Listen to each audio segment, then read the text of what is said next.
بسم اللہ الرحمن الرحیم. ناظرین، آپ دیکھ رہے ہیں کرنٹ وتھ شمسارے. جس بک کے موضوع پہ میں کل بات کر رہا تھا، Pakistan a hard country by Anatol Lieven, آج اسی کو کنٹینیو کر رہا ہوں. اس میں جس ٹاپک پہ کل میں بات کر رہا تھا وہ تھا Pakistan a weak state and strong societies. اب اس اسٹرانگ سوسائٹیز اور ویک اسٹیٹ کے لحاظ سے ایک اور ٹاپک ہے جس کو اس نے نام دیا ہوا فیوڈلز.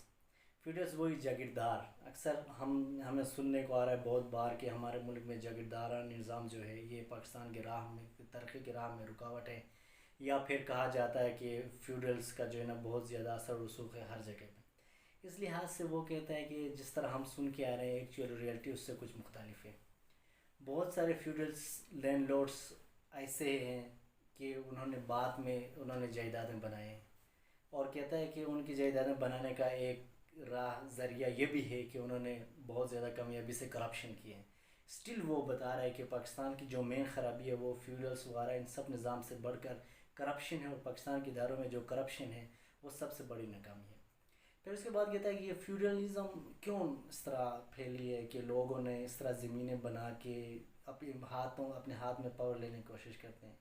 کہتا ہے یہ مختلف جو یہ کنشپ گروپس، مختلف لوگ قومیت میں، برادری میں بانٹے ہوئے ہیں، تو اس وجہ سے وہ اپنی برادری کو بچانے کے، ان کی برادری میں کوئی ایک چیف ہوتا ہے، لیڈر ہوتا ہے، اور وہ چاہتا ہے کہ اس کے پاس سارے پاور ہوں اور باقی لوگ اس کو جو ہے نا فالو کرتے رہیں.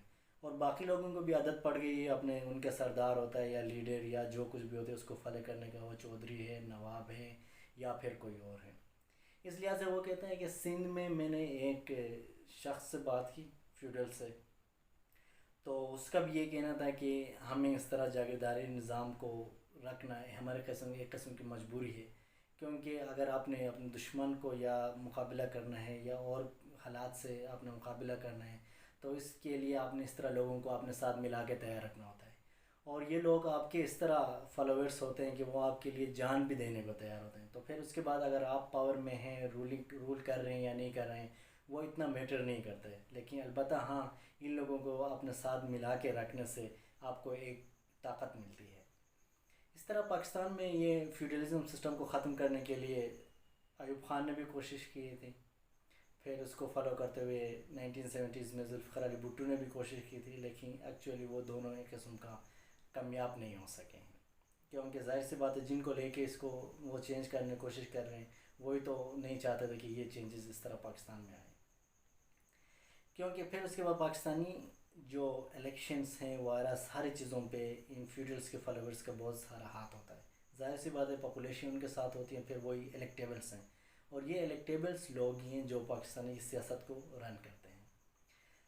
تو اب اس کے بعد وہ پھر ایک اور ٹاپک پہ آ جاتا ہے جو مین ٹاپک، وہ کہتا ہے ہاؤ پاکستان ورکس. اگر اتنا سب کچھ ہے پاکستان کو دکھایا جاتا ہے، یار یہ بھی بات ہو جائے کہ پاکستان پھر کام کیسے کرتا ہے، پاکستان چلتا کیسے. پاکستان کے نظام کے بارے میں اتنا سب کچھ کہا جاتا ہے، پھر پاکستان ابھی بھی اسٹل ایگزسٹ کر رہا ہے اور اس کی تمام ورکنگس جاری ہیں. تو اس لحاظ سے وہ کہہ رہا ہے کہ اکثر و بیشتر ویسٹرن انالسٹ پاکستان کو جس طرح سے دیکھتے ہیں، جس طرح سے وہ اپنا تجزیہ کرتے ہیں، ایکچولی ان کے پاس لیک آف انفارمیشن ہے، وہ پاکستان کو صحیح طرح سے جان نہیں پائے. اسٹل ایسا ہی ہمارے ملک میں بھی ظاہر سی بات ہے کچھ تجزیہ نگار یا کچھ لوگ جو لکھتے ہیں وہ بھی پاکستان کو اسی طرح لکھتے ہیں کہ پاکستان ایک فیلڈ کنٹری ہے، پاکستان میں یہ مسائل ہے، پاکستان میں وہ مسائل ہے. ایکچولی ان کو بھی پاکستان کے بارے میں پوری انفارمیشن نہیں ہے. اس لحاظ سے انیٹول کہتا ہے کہ پاکستان کو آپ لے جا کے کسی افریقن کنٹری سے آپ نہیں ملا سکتے، کیونکہ افریقن کنٹریز اور پاکستان میں ڈفرینٹ ہے، کیونکہ پاکستان کی جیوگرافی الگ ہے، افریقہ کی جیوگرافی الگ ہے. تو اس لحاظ سے یہ جو ٹرمینالوجی ہے فیلڈ کا، یہ ہم پاکستان کے لیے کبھی بھی استعمال نہیں کر سکتے. پاکستان ایشیا میں ہے، اور پاکستان کے نیبرس جتنے بھی کنٹری ہیں ایشیا میں، تقریباً جتنے بھی کنٹریز ہیں سب میں کوئی نہ کوئی مسئلہ ہے. آپ اٹھا کے دیکھ لیں افغانستان اور نیپال کا اسٹیٹ اوور تھرون ہوئے ہیں. آپ اٹھا کے دیکھ لیں سری لنکا اور برما کا، وہاں پہ انسرجنسی کس طرح ہے.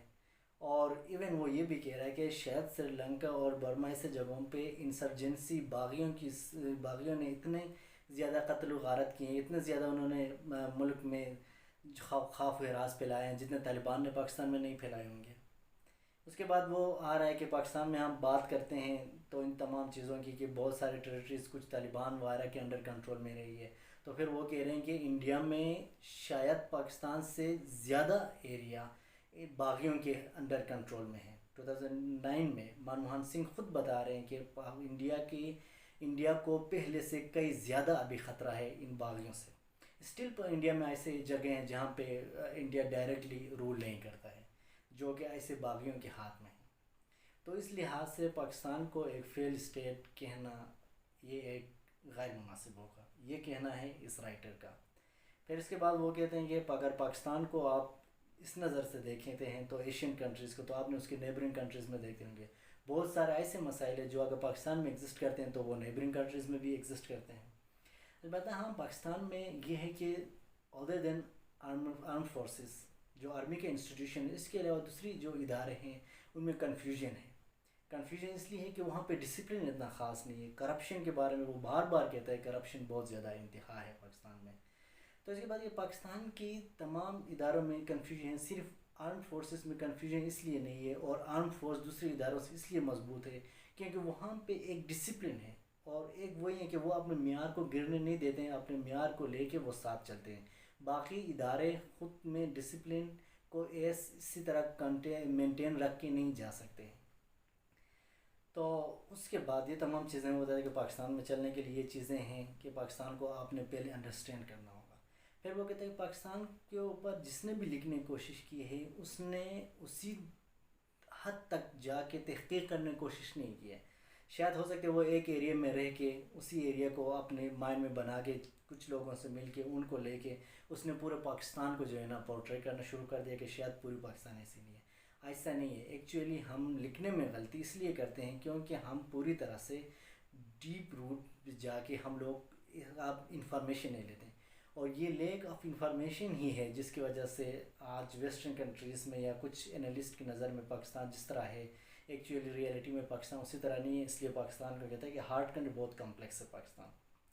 پھر یہ رائٹر کہتا ہے کہ یہ جو اب آتے ہیں پاکستان میں مختلف ٹرائبل ایریاز کیوں ہیں، وہاں پہ مختلف نوابس، سردارس یا چودھری وغیرہ کے ذریعے میں رول کرتے رہتے ہیں۔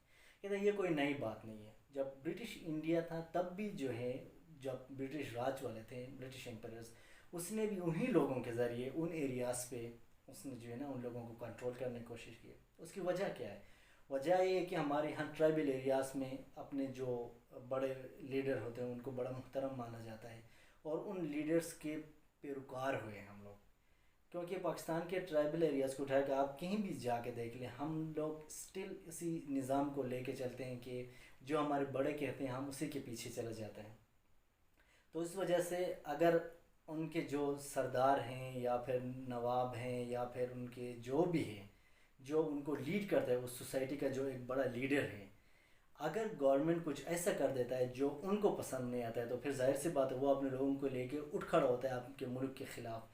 تو ان تمام چیزوں سے بچنے کے لیے ان کے تھرو اسی کے لوگوں کے اوپر گورن کیا جاتا ہے۔ اس میں یہ کرتے ہیں کہ آپ ان لوگوں کو اپنے ساتھ ملاتے ہیں جس میں آپ کو حکمرانی کرنے میں، گورن کرنے میں ان لوگوں کو آسانی ہوتی ہے۔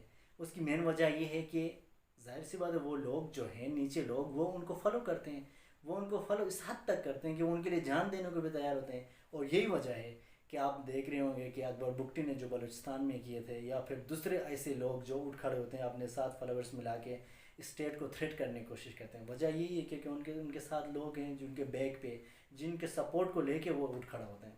اور سیکنڈلی یہ ایک المیہ ہے کہ ہم لوگ اسٹل اسی طرح سوسائٹیز میں رہتے ہیں۔ دیٹس وائی پہلے بھی اس نے کہا تھا کہ پاکستان میں جو ہے ایک اسٹرانگ سوسائٹی ہے۔ اسٹرانگ سوسائٹی یہی ہے، ویک اسٹیٹ ہے کہ لوگ گروپس میں تقسیم ہو چکے ہیں، مختلف ٹرائبل ایریاز میں ایتھنک گروپس میں تقسیم ہو چکے ہیں، کنشپ میں تقسیم ہو چکے ہیں، برادری میں تقسیم ہو چکے ہیں، جس کی وجہ سے اسٹیٹ تو ویک ہے لیکن یہ سوسائٹیز اسٹرانگ ہے۔ اور جو لوگ جن کو ساتھ ملا کے گورنمنٹ کرنے کے لیے جو رولر ہوتے ہیں ان کا آسانی ہوتا ہے، ظاہر سی بات ہے پھر وہ کرپشن بھی کرتے ہیں، کیونکہ آپ نے ان کو اپنے ساتھ ملانا، ایک ملک کو چلانے کے لیے آپ کی بھی مجبوری ہے کہ آپ ان کو اسی طرح ایک دم ایبرپٹلی آپ چینجز نہیں لے سکتے۔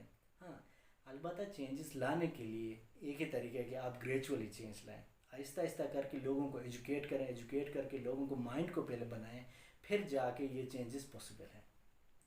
اس کے بعد پاکستان میں ابھی جو چینجز آنی چاہیے تھے، لوگ جس طرح سوچ رہے تھے اسی طرح نہیں آ رہی ہے۔ اس کی وجہ یہ ہے کہ ماڈرنائزیشن کی طرف ہم گریجولی موو کرتے ہیں، اسی سپیڈ سے ہم ماڈرنائزیشن کی طرف نہیں جاتے ہیں جس طرح سے ہمیں جانا چاہیے تھا۔ ظاہر سی بات ہے ٹیکنالوجی کے دور بھی ہے، پھر کچھ بھی بہت سارے چیزیں ہونے کے باوجود بھی ابھی بھی ہم اپنے اسی طرح اتنے گروپس میں، اپنے کنگشپ میں، مختلف برادریوں میں ابھی بھی ہم بٹے ہوئے ہیں، جس کی وجہ سے مختلف پٹھانس الگ ہیں، بلوچ الگ ہیں، سندھی الگ ہیں، پنجابی الگ ہیں، اس کے علاوہ مختلف سب گروپس ہیں، ہزارہ الگ ہیں، ہر کوئی اپنی کمیونٹی اور گروپ کے ساتھ جڑی ہوئی ہے۔ تو اس وجہ سے ماڈرنائزیشن آنے میں کافی پاکستان میں مشکلات ہیں۔ تو یہ ایک سسٹم ہے جس کے بیس پہ ابھی پاکستان چلتا ہے۔ ہاں البتہ اگر ہم نے اس سسٹم کو چینج کرنا ہے تو اس میں کافی مشکلات بھی سامنے آئیں گے، کافی مشکلات بھی درپیش ہیں۔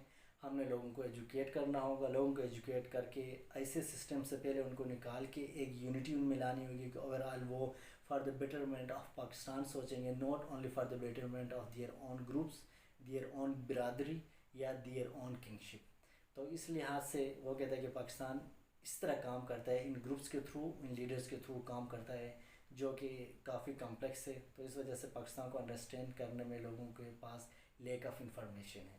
تو آج کے لیے یہاں تک کر لیں گے پاکستان کس طرح کام کر رہا تھا اور اس میں فیوڈلز کا کیا رول تھا۔ تو انشاءاللہ ساتھ رہیں، اسی طرح ڈسکشن جاری ہوگی اور باقی آگے بھی جو ٹاپکس ہیں ان کو ہم ساتھ ساتھ کرتے جائیں گے۔ تھینک یو سو مچ، شکریہ، ساتھ رہیے۔